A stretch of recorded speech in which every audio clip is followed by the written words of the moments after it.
Lideramos el camino de la opinión pública y buscamos que la cultura del debate alcance consensos y soluciones a los problemas de nuestro país.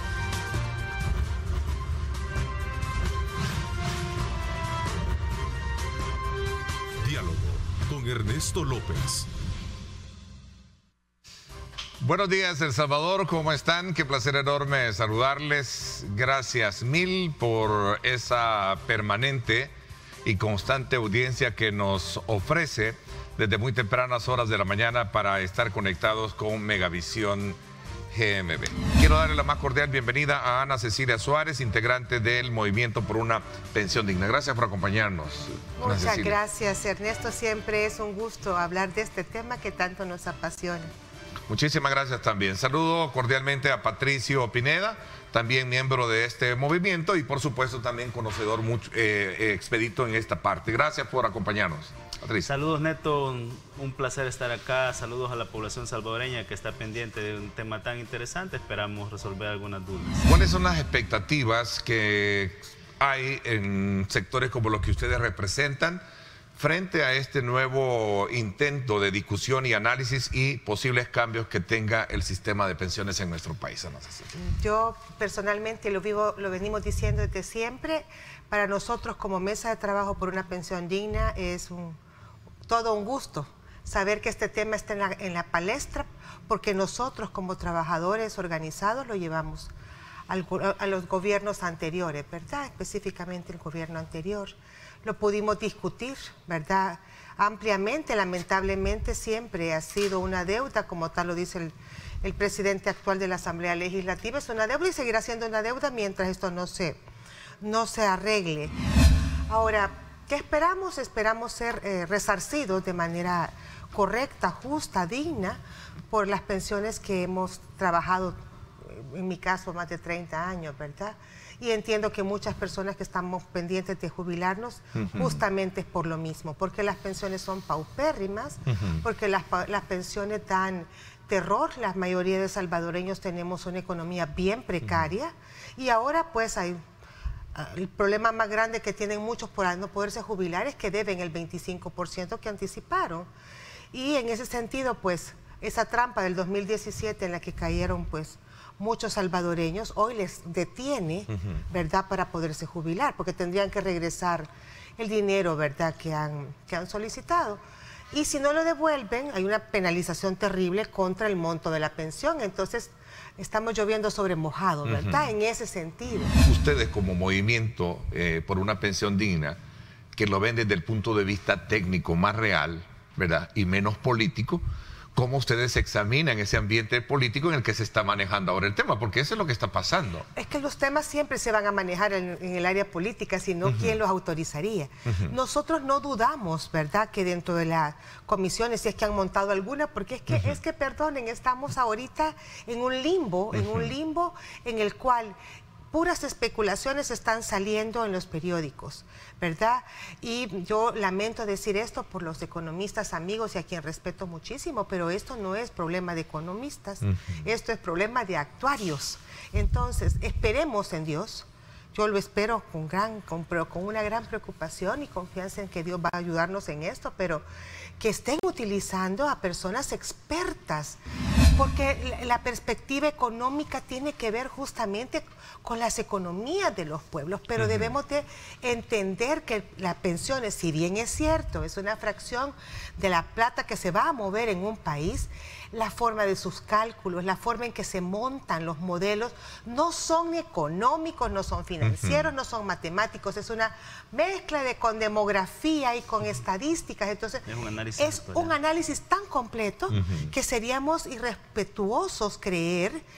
Ignorantes o a lo mejor cómodos también, ¿verdad? Que lo que nos interesa es que cuando abrieron la puerta del decreto 110, ¿verdad?, y decir, miren, pueden recoger si ya cumplen estos requisitos, este porcentaje, pues todo el mundo a recorrer sin percatarse que a futuro tenía que regresar este dinero, que hay muchos sectores que, muchas personas que no pueden ahora jubilarse porque tienen que regresar ese dinero. Oye, pero bueno, ese es un ítem más de toda la complejidad del problema, y lo estoy diciendo en mi calidad también como empleado, como trabajador, como como, ¿cómo se le llama? Como cotizador que soy también del sistema. Afiliado al sistema. Como afiliado al sistema, ¿no? A ver, pero bueno, tenemos mucho que hablar todavía. Digamos que lo que se está gestando en la opinión pública, o construyendo desde la opinión pública es, si lo vamos a ver desde la perspectiva de los políticos, esto era de esperarlo. Bueno, yo tengo que estar peleando en esto más de 10 años. Y siempre que va un político a hacer unas declaraciones, las hace de manera muy ambigua. Y esto es razonable en tanto que tiene que guardar una línea ideológica determinada, y más hoy que está clara, ¿verdad?, que se les pone una agenda a los diputados, que es la que deben de cumplir. Por lo tanto, sus declaraciones deben de tener esa delicadeza de no salirse, ¿verdad?, del marco establecido por quienes realmente mandan. O son sus jefes, en este caso. Y por otro lado, tenemos el hecho de que van resguardando sus posibles votos, ¿verdad? Sin embargo, advertirle a los diputados, como dice mi viejo, ¿verdad?, que la razón no le pertenece a nadie, sino que la razón llega a quien realmente se la merece y va tomada de la mano de su amado el tiempo. Entonces, esta razón a la que yo me hago referencia es lo que en su momento la Mesa de Trabajo por una Pensión Digna les advirtió a los anteriores diputados. ¿Hay propuesta para resolver ese problema? ¿Hay propuesta para darle respuesta inmediata a esas 4 demandas puntuales que hay en la población? Sí la hay, sí la hay. Y está en el expediente 643-1-2019-2.1 de fecha 3 de octubre del 2019, que es la propuesta de la Mesa de Trabajo por una Pensión Digna. Pero si las hay, entonces, ¿por qué estar de alguna manera gravitando bajo ese valladar de dudas e incertidumbre si todo está a la mano como ustedes técnicamente? Porque entiendo que técnicamente lo están planteando. Porque este tema, Neto, este tema es un tema que lo han politizado, ¿verdad? Primero hay que estar conscientes en eso.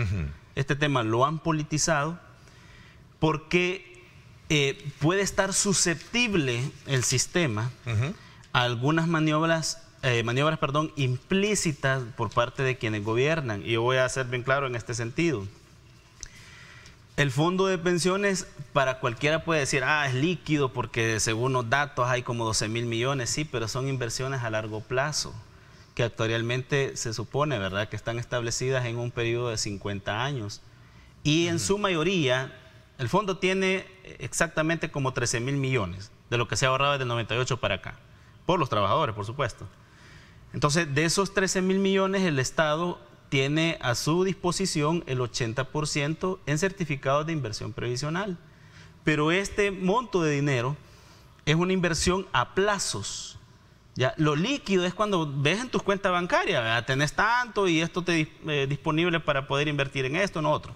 Entonces, el gran problema que tenemos es que se nos está vendiendo una posible propuesta de reforma que realmente no va a venir a mejorar los montos de pensión. Decía el doctor René Portillo Cuadra en una declaración que diera al periódico El Diario de Hoy y que lo publican, decía él que el gobierno, dice, según expertos en pensiones consultados por el periódico, el gobierno busca apropiarse del fondo de pensiones para darle liquidez al Estado, que la promesa del presidente de aumentar el monto de las pensiones no es cierto, ya que las finanzas públicas no pasan por su mejor momento.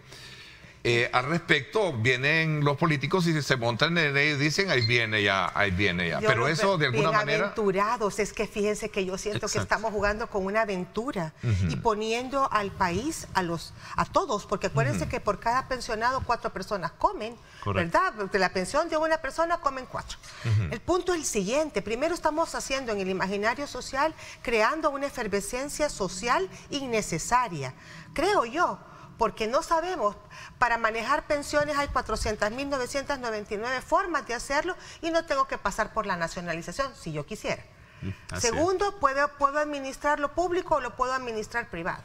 Lo puedo hacer con cuentas individuales como lo puedo hacer con cuentas nosoniales. O sea, hay tantas diferentes combinaciones que lo que salen diciendo, ¿a quién le habrán consultado los señores que dicen del diario, que le han expertos en Aquí habemos muy pocos expertos, me voy a incluir, pero no es cierto. Pero el punto es, están inventando una bola que es innecesaria. Digo, lo que debemos de estar es bien claros los trabajadores, que cuando monten y nos muestren a nosotros y no nos guste, ahí, señores, vámonos a la calle. Es que aquí estamos hablando cualquier tontería, porque estar diciendo de que el economista dice que entonces lo que quiere el gobierno es quedarse con los fondos.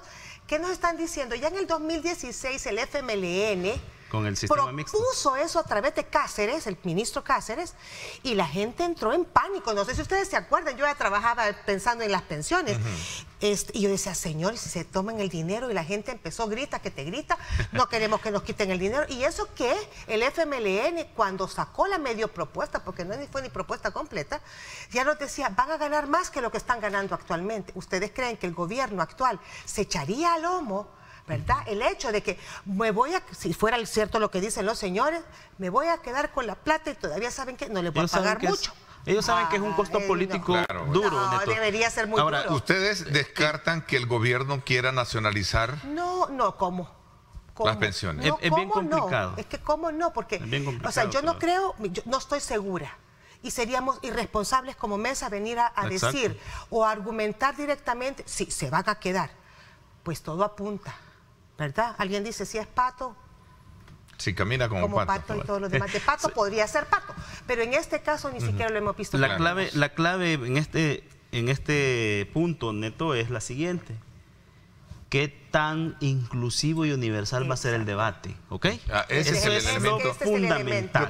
A eso quería llegar, porque al final, detrás de todo esto, no me gusta mucho hablar en lo hipotético, pero sí planteémonos en la necesidad de abrir ese espacio para que se escuchen voces que nos representan. Yo parto de un análisis de lo que ha salido de la boca misma de los políticos, que solo han sido 3 declaraciones, 4 de marzo, 6 de mayo y 6 de julio. Zelaya, Ernesto Castro y Jorge Castro. Los 3 coinciden en algo, que va a haber una modificación, ¿verdad?, en la parte administrativa del sistema, pero yo lo he insistido, se los he dicho, conozco a varios diputados de la bancada y les he aconsejado que solo ver la parte administrativa es nada más ver un punto en todo el universo como tal. Entonces tenemos que ir a un diálogo y a un debate nacional en este tema. Pero yo les voy a decir una cosa, esos son como los grandes ejes, pero aquí hay cosas bien importantes en la ley que tenemos que verificar en este sentido. Nosotros dejamos a los jubilados como que todos estuviéramos en salud, y no es cierto. Nosotros tenemos un grupo bastante fuerte de personas que no se han podido jubilar porque han sido discapacitadas, y revisando la ley, hoy por hoy les pagan el 50% de la que podría ser su pensión cuando lleguen a la edad de retiro. Entonces yo me pongo a pensar, si una pensión mínima es de $305, hoy para ser, 304.17. 305 ahorita, ¿verdad? La pensión mínima. Entonces, y si le dan el 50%, perdonen, si no vivimos con 305, menos vamos a vivir con 170 y pico de dólares o 50 y pico de dólares. Entonces, lo más importante es recoger las necesidades reales de la población. Y no quiero que me suban la edad de retiro, ojo. No quiero que me suban la edad de retiro, porque eso fue otro pleito, por lo que el año pasado, en el 20, nosotros tuvimos a la UFG, por cierto, con una propuesta muy buena, también llevada con un actuario. ¿Y por qué se la votaron? Porque incrementaba un año, creo que 4 años después de ¿cómo se llama?, de puesta en marcha la reforma. Entonces, hay parámetros que deben de revisarse. ¿Con cuántos años me voy a retirar? ¿Con cuánto el porcentaje que yo quiero recibir? La OIT ya pone un piso que es 40%, que no lo estamos recibiendo ahorita los obligados, estamos recibiendo entre el 16 y el 20, si bien nos va. O sea, esos son los temas álgidos, pero más que otra cosa es justo llevarle a las personas dinero a sus bolsas cuando ya no producen. Y que de alguna manera los que no nos estamos jubilando por las razones de que no me alcanza la jubilación o que yo necesito pagar el 25%, les pongan una propuesta que resuelva eso, porque nuestros jóvenes ¿verdad? Y estoy hablando de los recién bachillerados, no encuentran trabajo porque seguimos los adultos teniendo, ¿cómo se llama?, puestos desde hace muchos años. Entonces, hay cosas que hay que discutir en mesa. La parte técnica es la parte técnica y para eso van a crear un modelo, el modelo va a llenarse, eso es lo que hacen los actuarios, pero después de un consenso donde yo le digo, ¿cuándo me jubilo? ¿Con qué monto me quiero jubilar? ¿Cómo quiero que me lo paguen? Porque aquí hay un montón de formas de hacerlo también. La administración, sería fantástico que fuera una administración no privada, digo, porque lo que nos cobra, el 1.90 que nos cobra hoy por hoy las AFP, señores, el año pasado creo que fueron 22 millones de dólares lo que ganaron esta gente. 22 millones de dólares que los trabajadores no percibieron en sus cuentas. ¿Por qué? Por estarle pagando a las AFP, que me van a perdonar, pero son más que millonarias. Entonces, que metan a la UPIS, que pongan al INPEP, que pongan el Banco de los Trabajadores. Está perfecta, que la administración se abarate. Eso es lo que necesitamos, una administración transparente, pero transparente. Tomándole la palabra al presidente de la Asamblea Legislativa, que no dijo a qué se refería cuando decía profunda, estructural y todo lo demás. Sí, entendería yo que es el anhelo de todo lo que queremos, claro, que se cambie de raíz el problema, no vaya a estar parchando la situación como decía. En aras de ayudarle a los diputados de la bancada CIAN, vayan y desempolven los expedientes que fueron archivados hace poco y busquen dos propuestas buenas. La primera es la del 16 de mayo del 2017, ahí su servidor estuvo junto con los sindicatos, ahí hablamos de una metodología novedosa. Claro, necesitamos el aval actuario, ¿verdad?, para ver los costos y los beneficios y qué paramétricas en el tiempo paulatinamente y responsablemente debemos de aplicar para la incorporación de más de 3 millones netos que están excluidos en el sistema y que se encuentran en el sector mal llamado informal. No puedes incorporar, no puedes aumentar cobertura si no incentivas a la población. Eso está claro, esa es la madre de las leyes naturales. Esa propuesta que te estoy mencionando, el 16 de mayo del 2017, busquen a diputados, ahí está, ya no tienen que andar pataleando por ningún lado. Ya los trabajadores hemos propuesto. Entonces, en esa propuesta hay una expresión de cómo se puede fusionar la UPIS con el INPEP y también otras instituciones que puedan jugar un papel importante como el ITSFA. Claro, por eso es la importancia del debate inclusivo y universal. Sí. Pero ojo también con un elemento muy importante. Hay que ver también qué integral puede ser el aspecto de permitir a todo aquel hombre o mujer que no alcance los años necesarios para jubilar, de cotización para jubilarse, el acceso inmediato a su dinero. A ver, regresemos un poco al elemento por el cual estamos acá reunidos. Y era entrar, obviamente, en consonancia para comprender realmente los alcances que debe de tener una reforma. Sin duda alguna, este tema de la nacionalización de los fondos, el uso de fondos, es lo que ha venido a copar el discurso o el debate político. Pero en lo técnico es donde yo quiero, de alguna manera, esta mañana es para descartar eso o realmente sentar la base de una de apertura o necesidad de una discusión como la que creo que es la que esperan ustedes para lograr sacar algo que ya no sea un parche de lo que históricamente hemos tenido. Es que definitivamente puede pasar que los fondos lleguen a ser nacionalizados. O sea, o a ser ocupados para otros fines. Es que puede serlo porque...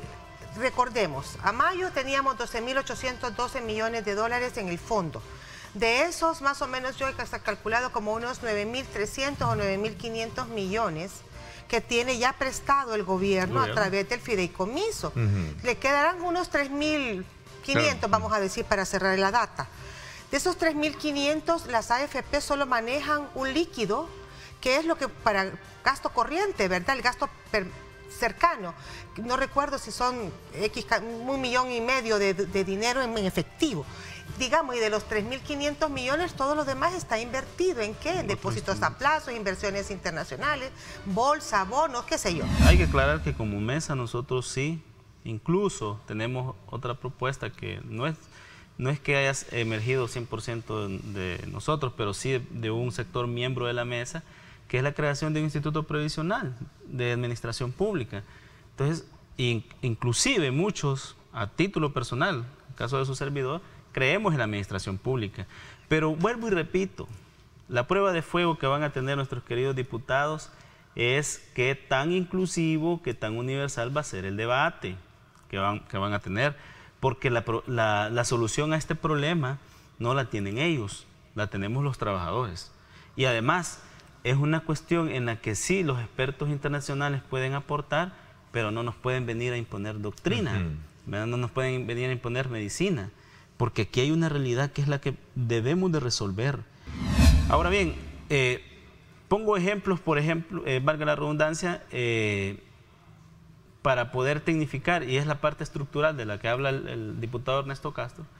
A estas alturas quizás el sistema ya tuvo que haber dado el paso, el salto de calidad a poder insertar tecnología en lo que es el control para cosas importantes como la siguiente.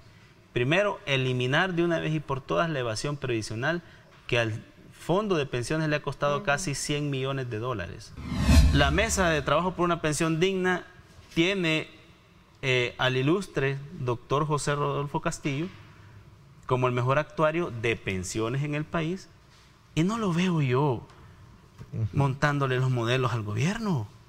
Vuelvo y digo, no podemos basarnos análisis en nada, pero si esto fuera cierto, ¿verdad?, que va a ser una administración pública, porque es la única manera en que le torzamos la mano a quien nos cobra la administración, tendría que ser una AFP pública, un banco, unir a la INPEP con el UPIS, lo que quieran, pero ese tiempo es el que no sé qué tanto tiempo tengamos, porque me van a disculpar, pero con todo lo que detestamos a las AFP, ¿verdad?, los sistemas administrativos y de control que tienen son muy buenos, entonces no sé qué tanto otra institución que esté recién creada pueda llegar a administrar de manera igual. Y por otro lado, lo más importante, que si nos vamos a un sistema de administración pública, podrían ofrecernos un sistema de reparto. ¿Qué van a pasar con mis cuentas individuales? Esa es la otra, que ojo, por favor, cuando oigamos y veamos la propuesta que se nos haga. Hoy por hoy, cada uno de nosotros sabemos cuánto tenemos en nuestras cuentas. Sí. Entonces, si nacionaliza la administración y nos volvemos de un sistema de reparto, por ejemplo, el gobierno nos tendría que estar informando cuánta plata tenemos. Así es. Y para eso hay formas de hacerlo, ya lo platicábamos antes, cuentas no soniales, ¿verdad? Un sistema que maneje un estado de cuentas para el empleado y que sepa cuánto tiene. O sea, hay un montón de cosas, pero yo lo que quisiera es que estemos bien claros los trabajadores. Número uno, la prueba de fuego que van a tener nuestros políticos, ya lo dije, es si nos van a llamar, si va a ser inclusivo, universal, este debate. Si no lo es, desde ahí empezamos mal. Y dos, los verdaderos dueños, en teoría, del fondo de pensiones son los que deberían de estar en la parte administrativa, en la parte contralora y en la parte ejecutiva de la administración de los recursos de los fondos. Y aquí quiero pedir algo bien importante para quienes van a aprobar esta reforma. Muchachos, no se equivoquen, pongan y respeten los organismos de control interno del sistema y de las instituciones que vayan a administrar este fondo, pero dándole preponderancia en esa parte a la presencia de los trabajadores. Si no lo hacen, vamos a caer en el mismo error y se va a manosear el dinero de cada uno de los trabajadores y trabajadoras. Bendiciones para todos, un abrazo. Gracias, les agradezco a ustedes, gracias Ana Cecilia, gracias también Patricio, por esa disponibilidad que siempre tienen de compartir sus puntos de vista con nosotros. A la orden. Saludo cordialmente al ministro de Hacienda, Alejandro Zelaya, esta mañana. Ministro, gracias por acompañarnos. Bienvenido. Muy buenos días, Ernesto. Muy buenos días también a todos los televidentes que a esta hora de la mañana nos sintonizan en tu espacio de entrevistas. Pues sí, con mucho gusto hablamos sobre los temas hacendarios y toda aquella coyuntura que actualmente tiene el país. Y un elemento quizás más importante para aclarar también esos argumentos o cuestionamientos que en la esfera política, que no es la técnica, se están manejando de que el Estado quiere apropiarse de los fondos de pensiones. Eso es falso, Ernesto. Creo que el presidente Bukele ha sido muy claro desde el inicio, durante su campaña presidencial. Él, de hecho, mencionó y dijo siempre, El Salvador necesita una reforma integral de pensiones que asegure o que ponga en primer lugar al empleado o al cotizante, en segundo lugar al Estado salvadoreño y en tercer lugar, decía, a los administradores de fondos de pensiones, que ahí puede ser varios, o si tú te recuerdas, inicialmente el sistema de pensiones en nuestro país tenía varias administradoras de pensiones.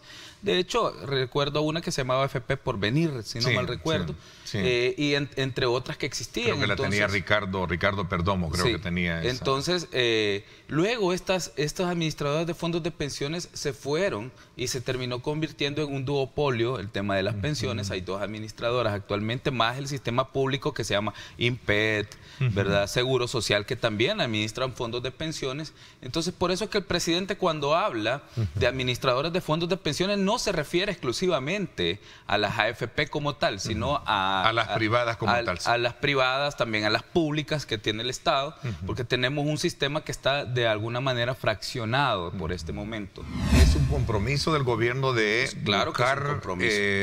buscar cambiar el sistema para beneficio de una pensión digna, ¿no? En primer lugar.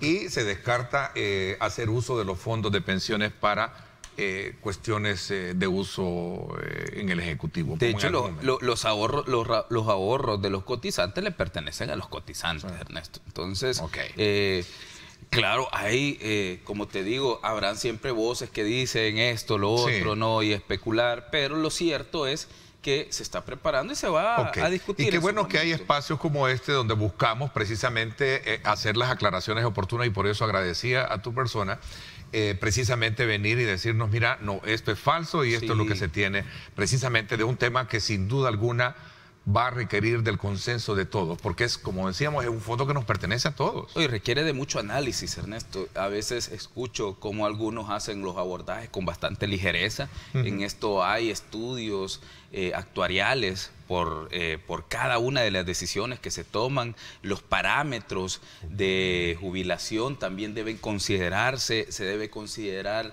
el umbral o la esperanza de vida que tiene nuestra población en general. Es decir, cuando hablamos de aliviar las finanzas públicas, ese error, si lo queremos ver como lo han calificado los técnicos, no espera cometerse también nuevamente. Claro que no queremos cometer los errores del pasado. Claro que no queremos cometer lo que ellos han hecho en el pasado, dejando a nuestro pueblo sin una opción viable de sus pensiones. Entonces, también no le podemos robar estabilidad, o no le podemos generar inestabilidad a los fondos de pensiones también. Y se ha hecho en el pasado. Entonces, nuestra convicción es hacer una reforma de pensiones adecuada, pero como te dije, cuando el equipo técnico haya terminado todas estas evaluaciones, nosotros también como Hacienda tenemos que evaluar el impacto fiscal del tema, ¿no? A eso quería llegar. Entonces, y todo eso se va a revisar y se va a discutir en su momento, se está preparando. ¿Cuánto aprieta el actual sistema de pensiones las finanzas públicas? Bueno, con la última reforma, Ernesto, que se hizo, si tú recuerdas, al final del año se incluyó una reforma para el incremento de la pensión mínima. Entonces, ese incremento pues genera también un costo adicional que está siendo pagado desde el Fondo General de la Nación. El presidente Bukele le dijo, bueno, esta iniciativa es buena, no vamos a poner, digamos, por encima la decisión fiscal que sobre el beneficio de la gente, porque al final necesitan tener una pensión digna. Entonces, pero, dijo él, cuando tengamos la nueva legislatura, tendremos que hacer una reforma que asegure la sostenibilidad del sistema, porque son alrededor de 4.000 millones, porque las proyecciones de este tipo de gasto fiscal se realizan a 50, 100 años. Entonces, revisando en los próximos 25 años, le estaría costando a El Salvador cerca de 4.000 millones el incremento a la pensión mínima, que es adecuado, que es necesario. Y por eso lo vamos a fondear, pero tenemos que encontrar la fórmula adecuada para darle sostenibilidad a ese mismo sistema que tiene la capacidad de generarse esa sostenibilidad. Lo que pasa es que en el pasado nunca se revisó de manera integral y se fueron poniendo solo pequeños parches al sistema como tal. Dice, las AFPs, las administradoras de fondos que están en Asafondos, dicen que las reformas deberían ser para aumentar monto de pensiones. Es parte de también del planteamiento que ellos hacen. Hay varios, es como te digo, hay varios temas que hay que revisar.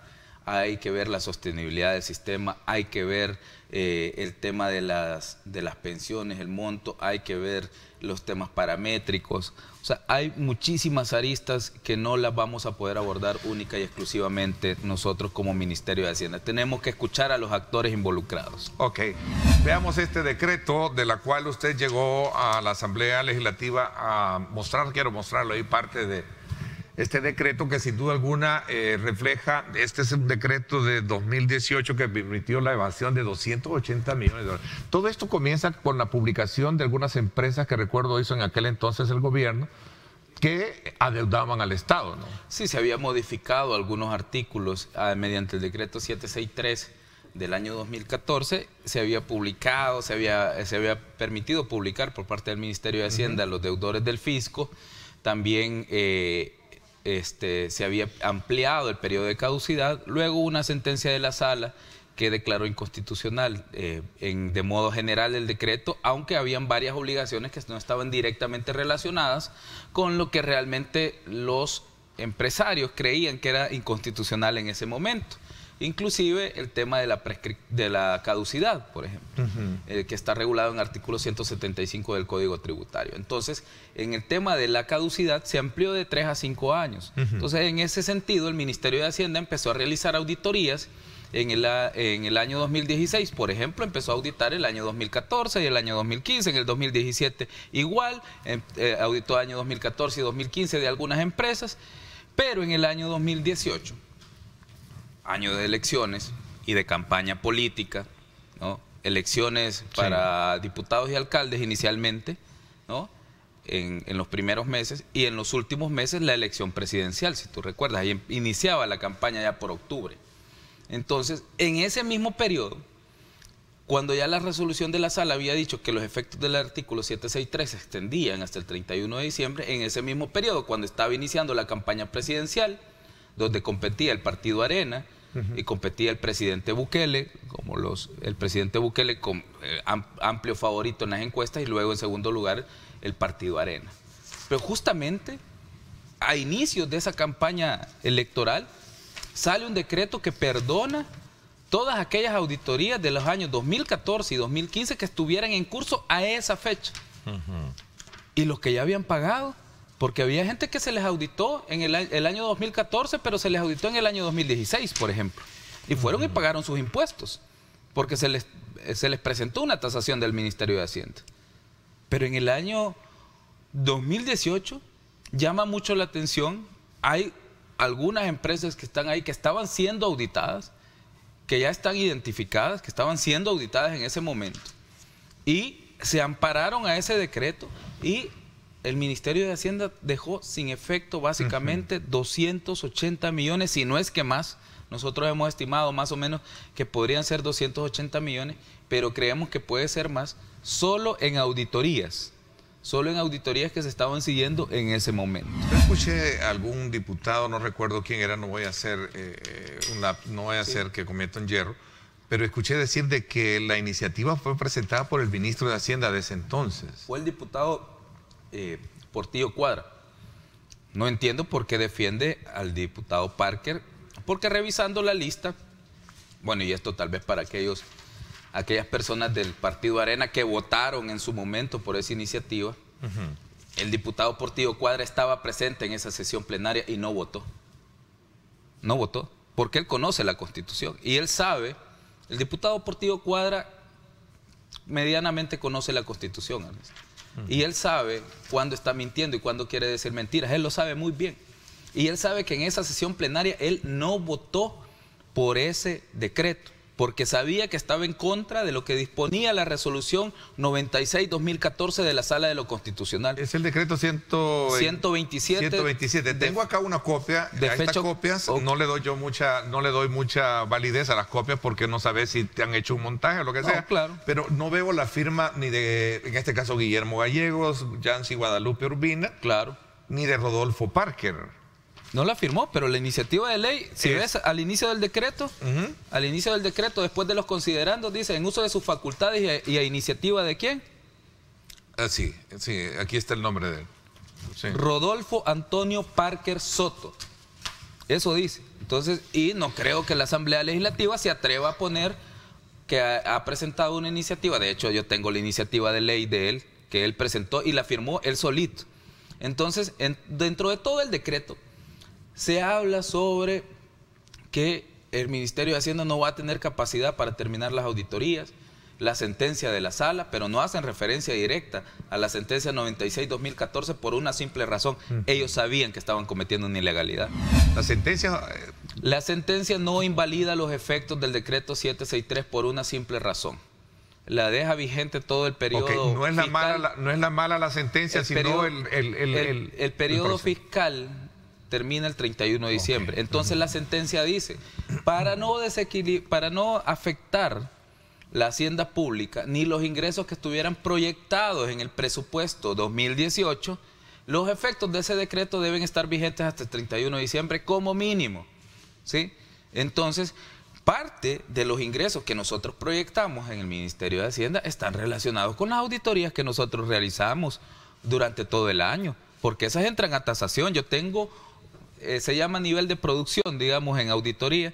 Yo tengo un nivel de producción que debe ser incorporado posteriormente a los ingresos del fisco. Y esos ingresos hicieron falta. Entonces, rompieron el principio de equilibrio presupuestario y además afectaron patrimonialmente la hacienda pública al borrar 280 millones de estas auditorías que estaban en curso. ¿Estos 280 millones... ¿se pueden recuperar? Sí, claro que se pueden recuperar y vamos a ir a recuperarlos. ¿Hay un fraude de ley en todo esto? ¿Y qué responsabilidad tienen los que firmaron este decreto? Hay un fraude aunque de ley. 121 de la Constitución nos exime de... 125 de la Constitución. 125, gracias, perdón. Ojo, los exime en cuanto a las decisiones que toman en el Pleno, pero no en cuanto a las decisiones anteriores al Pleno. Por eso dije, es importante ver qué motivó, cuál es la razón. O sea, no estamos discutiendo que ellos tienen plenas facultades para emitir un decreto, pero ¿qué lo motivó? Porque cuando yo presento una iniciativa de ley, normalmente a veces me llega una carta de varios ciudadanos firmado, a veces hay un sector o una organización de la sociedad civil que llega y me dice, aquí está la propuesta, y a partir de esa propuesta yo presento la iniciativa de ley, pero no es que se me ocurre en la noche, estoy dormido, no sé si al diputado Rodolfo Parker, un día que estaba dormido se le ocurrió que le iba a borrar 280 millones a las empresas que estaban siendo auditadas en ese momento. ¿Cómo se está preparando el ente, digamos, hacendario para la vigencia de la ley del Bitcoin, que entraría desde luego en curso a partir de septiembre, media vez esté aprobado el reglamento que le va a dar y se va a conocer la logística de operación de esta moneda virtual? Cuéntame. Sí, bueno, estamos preparando, Ernesto, todo el ecosistema. Estamos preparando también parte de la legislación que vamos a necesitar. El presidente ha anunciado la vigencia a partir del 7 de septiembre. Hay que volverle a recordar a la ciudadanía. Es un tema opcional, su uso va a ser sumamente sencillo. Siempre hay especulaciones, siempre se dicen muchas cosas, pero una vez que se entre en vigencia, pues la gente va a empezar a ver que es mucho más sencillo y que es total y absolutamente opcional el uso de esta cripto en su momento, igual que la wallet como tal o la billetera digital que vamos a tener. Estamos preparando toda esta parte, se están preparando todos los temas de controles para lavado de dinero, financiamiento del terrorismo, que es importante también, y hay que recordar que incluso el uso de este tipo de tecnología ha demostrado ser muchísimo más seguro que el uso del efectivo como tal. Así que es una nueva opción para promoción de inversiones, también para atracción de nueva inversión extranjera directa en suelo salvadoreño. O sea, la política monetaria nuestra siempre estará respaldada por el dólar. De hecho, nosotros no tenemos política monetaria, ¿verdad? Eso hay que serlo bien sincero. Pero en comparecencia de lo que tenemos hoy en día, que es el dólar, sigue siendo el dólar. Estamos adheridos al dólar como moneda de referencia. La ley del Bitcoin es sumamente clara, establece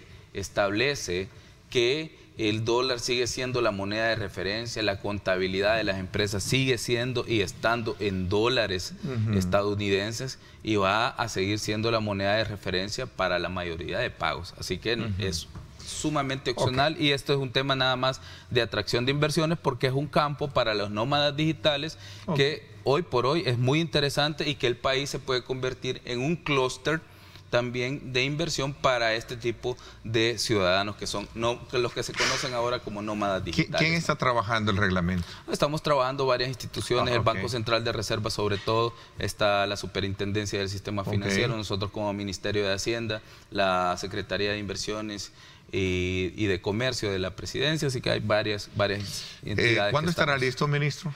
Ya estamos por anunciarlo. Vamos a anunciarlo. Ministro, el tiempo se me agotó, pero una pregunta así rápida. Los alcaldes dicen que no han recibido por completo el tema del FODES.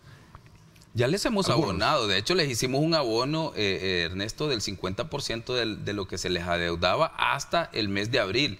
Ojo, con una condicionante que no tenían los alcaldes anteriores, que es un 50% de disponibilidad para que ellos pudieran hacer, básicamente en cualquiera de las áreas, pudieran invertir en cualquiera. Ahora, ¿qué es lo que pasa también?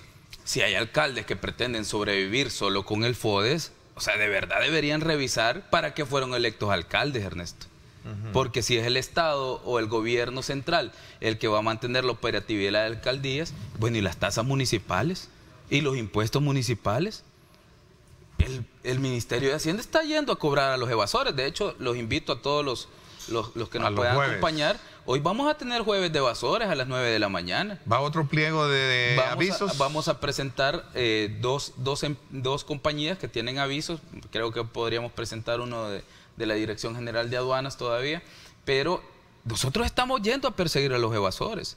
Bueno, también los alcaldes tendrán que ir a buscar las tasas y los impuestos municipales que no están pagando algunos de ellos. Y hay algunos que dicen, mire, pero es que mi municipio no es viable o no tiene... Sí, entonces, no tiene el ingreso que debería tener. Entonces, también hay que buscar las formas, Ernesto, de generar los ingresos. Yo, cuando llegué al Ministerio de Hacienda, pude haber dicho, miren, no tenemos fondos y me voy a quedar de brazos cruzados y no voy a ir a buscar a los evasores para que paguen sus impuestos. Entonces, ¿qué es lo que hice? Mi deber como ministro es ir a combatir la evasión. Entonces también el deber de los alcaldes también es buscar fuentes de ingreso en los impuestos, reducir. La buena parte de las alcaldías tienen o heredaron una estructura de costos bastante mala, es decir, tienen un exceso de personal. Y las va a auditar. Entonces vamos a auditar los 200 millones que les entregamos en la pandemia, porque el Ministerio de Hacienda es el encargado del pago. Entonces no es posible que nosotros vayamos a pagar los fondos a el Banco Mundial, el Fondo Monetario Internacional, y no sepamos en qué lo invirtieron. Es un porque tema... la Corte de Cuentas no ha presentado resultados hasta el momento. Entonces, si nosotros no sabemos en qué vamos qué es lo que vamos a pagar, porque esos préstamos hay que pagarlos en el futuro, y si no los invirtieron bien, pues habrá que recuperar ese dinero para poder pagar las cuotas de manera directa. Ministro, le agradezco, siempre es de buen provecho conversar con usted para ampliar datos, temas y aclaraciones como esta mañana hemos tenido. Muchísimas gracias por la confianza al Grupo Megavisión y a este servidor. Gracias a ti, Ernesto, y gracias a todos los televidentes que nos acompañaron esta mañana, y con mucho gusto te acompaño en una próxima invitación. Gracias, hay muchos temas también que vamos a estar abordándolo. Gracias por mi parte, esto es todo por hoy. Pásenla bien y como siempre recuerden lo más importante, amar a Dios sobre todas las cosas. Lideramos el camino de la opinión pública y buscamos que la cultura del debate alcance consensos y soluciones a los problemas de nuestro país.